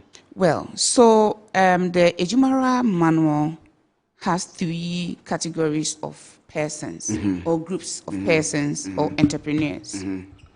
The first one, if you look at the initiative itself, it cuts across whether you're educated, whether you're not educated, whether you're semi-educated. And so we have also... I'm happy you mentioned that because I was going to ask who qualifies, whether you need a master's degree or a PhD you actually, in cattle rearing before you can qualify. You don't need that. All you need is to have a business idea or have an existing business. And then you qualify. So we have the alpha, beta, and gamma. The alpha group is for those who haven't been to school at all. You have absolutely no relationship with education. And so the same manual, but you also fit in here. Then you have the beta, that is for JHS to secondary school level, some level of education for beta. And then you have the gamma cohort. Gamma is for tertiary, post-tertiary, and whatever you would want to. They're very much educated. Now, it's the same content, but the mode of instruction is going to be different. And that is why it was important. That's very thoughtful. Very much. That's very thoughtful of you. So the same manual, but mode of content same, mode of instruction is going to be different based on where you fall among these 3 categories of people. So after the training, every single person who goes through the Ejumara training is going to have the same outcome. So you could be, for the alpha group who haven't been to school, it's going to be more of role plays and what they know how to, it's there. So this will guide the tutors, the trainers. They'll make their own, there's a guideline for them to make their own notes, like lesson notes as teachers do, to take them through the process. And after that, every single person who passes through, whether you're educated, whether you're semi-educated, whether you are overly educated, you have a place here, you get the same outcome. After the training, because even though people have even submitted business proposals and all that, we realize that some of them, they still need help. And so during the training, all these things are going to be shaped. So I was going to ask the curriculum of the training, for example. If I have a business, I haven't registered. I have been shortlisted.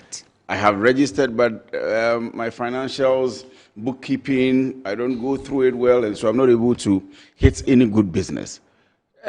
Maybe I do all of that, but I also try to run away from or evade tax. All of these. You are government. You have to make sure that these businesses are properly set up, even if I am a mason working at a construction site, and I have an idea to expand and recruit more people, train them, get a lot tilers. All of these are there. And I'm looking at the categories that we'll come to them. But the question I'm asking is, if I am in any of these stages, will your curriculum capture the business registration process, all of the processes that would refine me as a beneficiary of NIP? So I've gone through your program. When I finish, who am I? How do I become?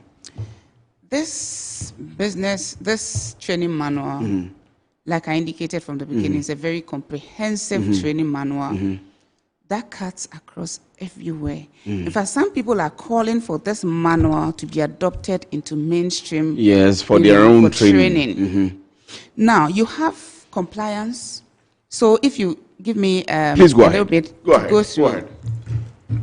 We have the scope of the structure, personal leadership and core skills. Now, this aspect, we went to the University of Ghana for a program on entrepreneurship training, some training they have done, and the report that has come.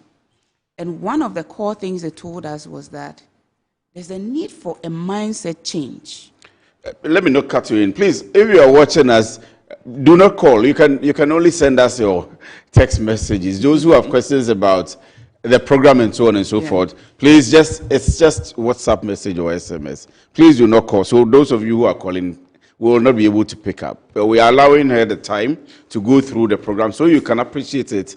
And even if you are not able to get shortlisted or apply, in the next session you will be. So, Chief, let's come back to you. So in all, you have 6. The models are 6. Yes. Thematic areas. Yes. The first one is personal leadership and core skills. And here you are doing productivity and personal effectiveness, communication and emotional intelligence, critical thinking and mindset, work-life balance.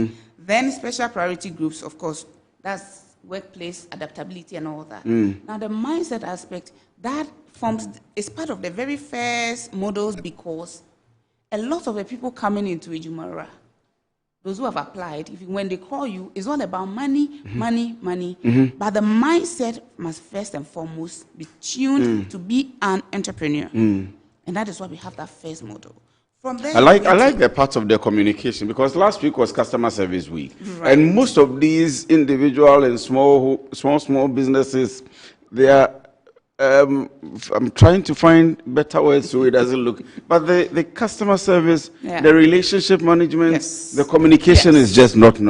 It's not. So you have a big task. Right. You can actually have a good business. If your customer service relationship, if I do that a lot, if I buy from you the first time and your relationship is you talk to people anyhow, that is it. Yes. I am not coming back to you. Yes. You can have a very good product and I will not entertain you. I will not be with you. So that is very, very, very important. And then from there, we go to the business aspect, that entrepreneurship, business canvas model. The business canvas model, of course, this short one-pager, for, like I've told you, it's very inclusive.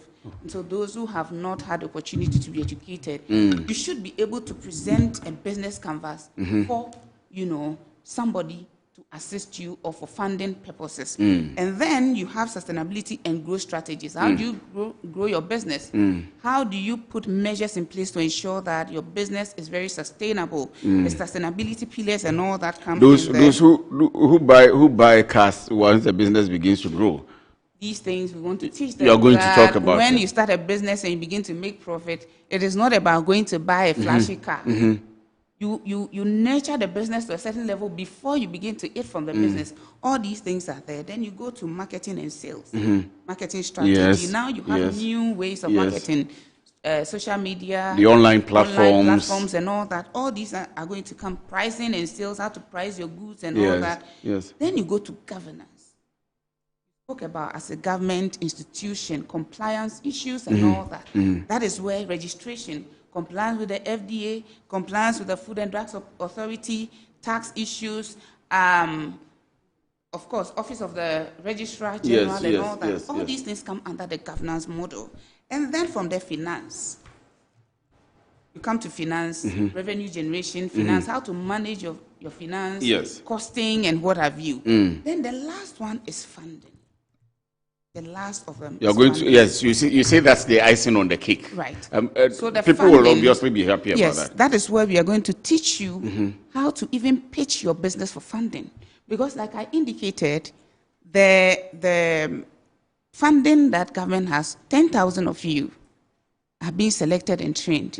And 2,000 are going to, funded. Because they are going to pitch their businesses. And then. So the best performers out of the 10,000. It means that if you have been shortlisted, yours is to make sure you are caught in the 2,000 so that you can. Now, after the government funding, the 2,000, there's going to be a gap of 8,000. Yes. What do we do with them? What's going to happen? That is why the funding model is very, very, very important because you are taught how to pitch. There's so many institutions around the world that provide funding.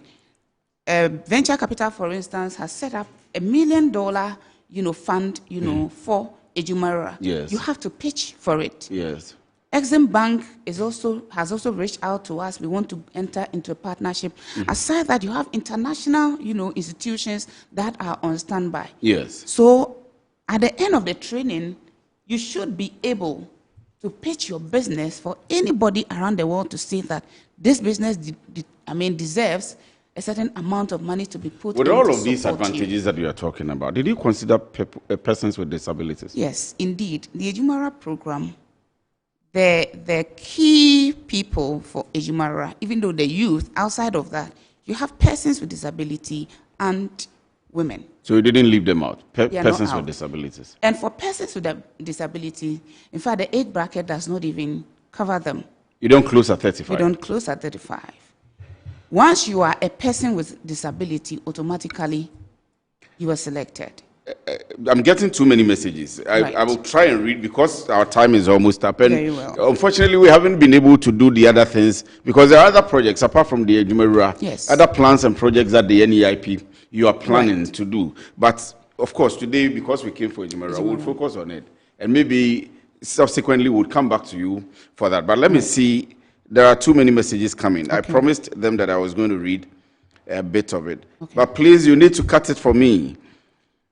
Greetings from Empower Youth, Nima Zangu, NGO, and Nima Mini Museum Amphitheater in collaboration with Youth Entrepreneur Service Jamaica. I'll jump this and come back. I've just established a school. Do I qualify for the program? That's Obin. Obin, you didn't tell us where you are texting from. Please, where are you located? Okay, so yes, we'll share the location of NEIP with you so you can visit their office. But she mentioned that they are also collaborating with the Youth Employment Agency, so all district offices, coordinating offices of district assemblies. I'm sure you can get them there. Good afternoon. I'm Eric Abaya from Kaswa. Please, I need global trade. Okay, we'll get back to that on that. Good afternoon. I'm enjoying the program. What about if I don't have any business doing? Do I have the chance to be trained and support me to start my business? She mentioned that you need to have an idea. If you have an idea, that's just it. You can come on. Good afternoon. My name is Gideon. Please, how will I know when the next portal is going to be opened? Wow. After the 120,000 people are still chasing. Okay. Good afternoon. I'm enjoying the discussion and the great work NEIP is doing to curb unemployment. I want to know the age limit for applying to join the program. I'm asking because I'm 48 years and unemployed. Benson Hale Akpa sent us that one. Benson, our time is almost up, but we'll make sure she gives us an answer on that. The NEIP of today under President John Dramani Mahama, led by the entire team of Mr. Eric Ajayi, how they are going about things as the flagship of Ejumara will be a solid legacy as the future is concerned. When lawyers are in charge of affairs, all things go well. This is a stray bullet to those of us who are not lawyers. We, the beneficiaries, will make sure all goes well. SLR sent in that one. If Ejumara is implemented well as thought through, it will be a game changer. Please don't play politics with it, especially when it comes to funding. Daniel Goodman sent in that one. Anya Central, you mentioned that's where you are from. Please, if you send just hi, we cannot read. Good afternoon, sir, madam. Please, I want to ask if you are above 50 years, do you qualify? How to apply to the NEIP? Please go to their website. Is there a link you can register on and upload the necessary documents or information? I've been trying to establish my business through such means. Joseph Okine sent in that one. My name is Kobna Boatin from Kumasi. Beautiful Deputy CEO. Of course, he is. Beautiful Deputy CEO, Joan, has really given some great submissions about a Ejumara program. This initiative will undoubtedly unleash more young entrepreneurs. We are much grateful to her and Eric J. Governor Chris Dix sent in that one. Please, I need a car to work. Kwame, you'll need to go to Maslock for that one. Okay. I'll cut the messages here. If I'm not able to read your message, please forgive me. Lawyer Selassie has truly shown that she deserves the position and the trust the president has reposed in her. Her confidence level is top-notch. Many who previously lacked education on this initiative will go home well-informed after the encounter. These are the kind of individuals the president will never regret appointing. She is indeed a sharp lawyer. From Sohini M.S. Yalana, Northern Regional Deputy Treasurer of the Great NDC. So Suhini, good afternoon to you. I hope you're doing very well. Thank you very much for your text. I would leave the questions, the ones that you can at least attempt for you to, and then we can round up. Right. So I think somebody asked about when he's trying to apply. Yes, so there are some of them on the age limits. Yes. Somebody is over 50 years, one person is 48 years, another person is asking about when the next cohort will begin. Right. Yes. So in terms of the age, unfortunately, the program is for the youth. The window we have given or open is for persons outside the youth age bracket, is for persons with disability. So anybody outside the age bracket who is not a person with disability, unfortunately, does not qualify for Ejumara. Now, the next window opens in January. The specific date I cannot tell. Okay, but in January, the next window. If you're watching us, you need to keep being on the page of the NEIP. I'm going to be there because I'm going to apply. And I'll make sure that I'm in the 2,000 bracket to get the funding. The icing on the cake. Yes. So you just have to take your studies serious because the recommendations will be made for the pitching by the tutors because assessment is going to be made. Your punctuality in school and all, because you have to be also disciplined as a business person. So just like we go to school and marks are given for activities, all that is going to, and then recommendations are made for. And let me also indicate here, Eric and myself, just as we have not been part of the selection committee. Oh, you are not part? No. Why? We want a very independent professionals. You want it to be transparent. But if I know you and I want to get on, how do I get on? It's your work that shows. That is why anybody who calls me, the best I can tell you is to make sure that. But the fact that I am your friend, you won't favor me. Unfortunately, when you come to the committee, I am not there. Even the funding, we are not. You have British Council, Ghana, the country director of British Council. But that is not fair if I'm your friend and you can't help me to get No, you see, His Excellency has given us a mandate. We have KPIs to meet. And he has told us strictly, the KPIs, if you don't meet them, you are out of office. He has a certain vision we have to Yes, I saw that meeting with you and the SIGA CEO. Yes, SIGA. Yes, and when he gave you the KPIs. I was excited the first time we have something like that. You see, so it puts you on. That is why any opportunity I have, and my friends who are watching me now, I tell people that every single thing you need to be able to get support through Ejumara, we say it on TV. Don't just come. So, for instance, some of the business people, they report, they will make it public. Yes. Why do you want to be supported through Ejumara? I want money for my business. That is all. I want money for my business. No. It goes beyond that. That is why we keep trumpeting the Ejumara initiative, the idea behind it, the rationale, so that people get to know that it's a comprehensive package that is for them. All that you need to do to shape up your business. Because when it gets to the funding, there's a committee in place. Madam Kafi Aja is one of such persons. And Kafi Aja started as Wache on Wheels. If you remember, today she's one of the foremost aviation caterers in this country. Kafi had this opportunity far away in Morocco. It was a private arrangement that was made, and she went through the process, supported her through this process, and today, from Wache on Wheels, going from office to office, she's serving in airplanes. How is the monitoring like? You're going to train people, you're going to support people, and you're going to give people money. My time is up. But how is the monitoring going to be like? We have a system in place. There's a World Bank developed monitoring platform, MNE platform. So every single person that applied for Ejumara, out with the 120, all of them are on that portal. Those who have been selected are on that portal.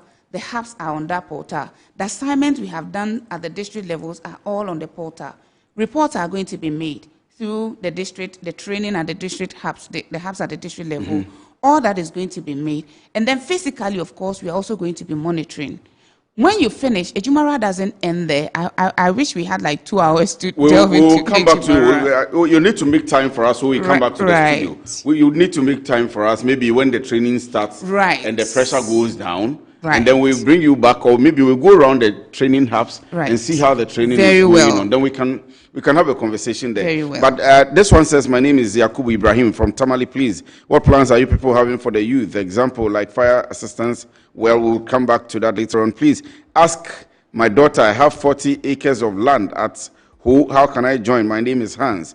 Please, I'm Anand from Dansuman. What about 35. I'm a driver, but I need a job. I'm cutting the messages here. Too many of them coming through. It shows the interest people have in the project. But in 30 seconds, is there hope for people who didn't get the opportunity? You have said that the portal is opening. Are they also going to get the opportunity? There's hope for them because Ejumara is for the next 4 years at least. For the next 4 years, I am very certain Ejumara is going to be running.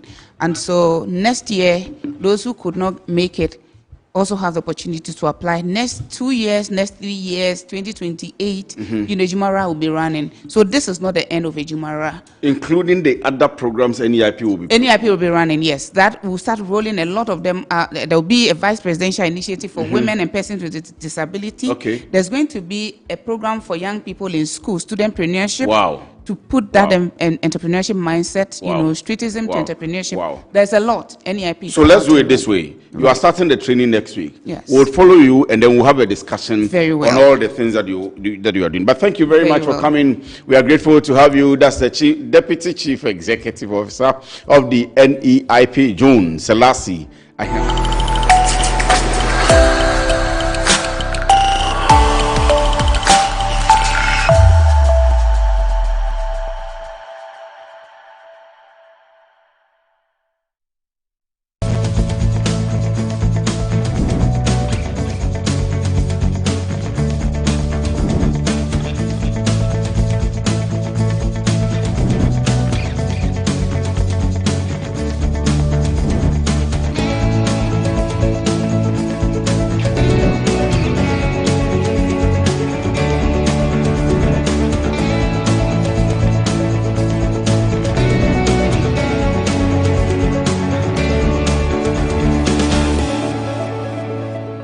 This week on Titans and Trailblazers. I met a guy, so this guy is a landscape architect.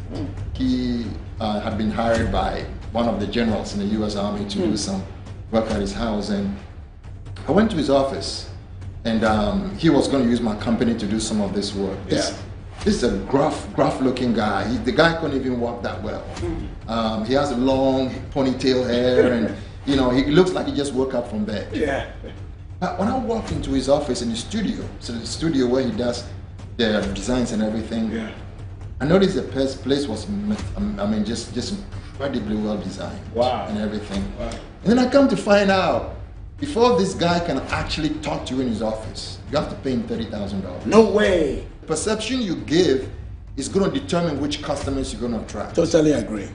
So if you're making profit and your company is doing well, when you go through hard times, you'll be fine. It's very easy to go through. You can go through it. Yeah.